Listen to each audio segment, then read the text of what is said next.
السلام علیکم ورحمۃ اللہ وبرکاتہ۔ امید کرتا ہوں آپ سب خیریت سے ہوں گے۔ اللہ تعالیٰ آپ تمام کو خوشحال رکھے۔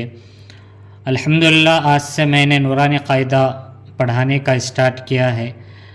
اللہ سے دعا کریں اللہ تعالیٰ ہمارے تمام اسباق کو جلد سے جلد مکمل کرے، اور میں جو پڑھاتا ہوں اور میرے تمام سننے والوں کو سمجھ میں آئے، اور مجھے صحیح قرآن مجید پڑھانے کی اللہ تعالیٰ توفیق عطا فرمائے۔ میرے پیارے بھائیوں اور بہنوں اور پیارے بچوں، انشاءاللہ ہم لوگ قرآن پڑھنا سیکھیں گے تجوید کے ساتھ۔ میرا نام عرفان ہے۔ انشاءاللہ میں آپ لوگوں کو تجوید کے ساتھ قرآن مجید پڑھنا سکھاؤں گا۔ آج سب سے پہلے نورانی قاعدے کا پہلا سبق تختی نمبر 1 مفردات، آج یہاں سے سبق شروع کریں گے۔ چلیے میرے ساتھ پڑھیں۔ اعوذ باللہ من الشیطان الرجیم، بسم اللہ الرحمن الرحیم۔ قرآن مجید کو اکثر لوگ تجوید کے ساتھ نہیں پڑھتے۔ قرآن مجید کو تجوید کے ساتھ پڑھنا ہے اور صحیح لفظ کی ادائیگی بھی کرنی ہے۔ یسر ولا تعسر وتمم بالخیر وبک نستعین یا فتاح رب زدنی علما۔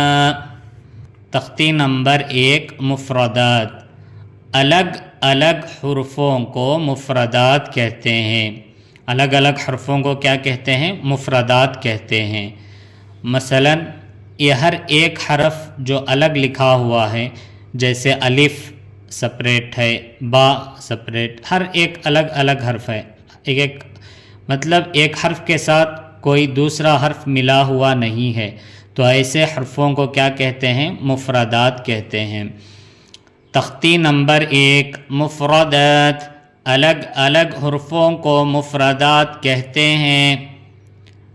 الف، با، تا، ثا، جیم، حا، خا، دال، ذال، را، زا۔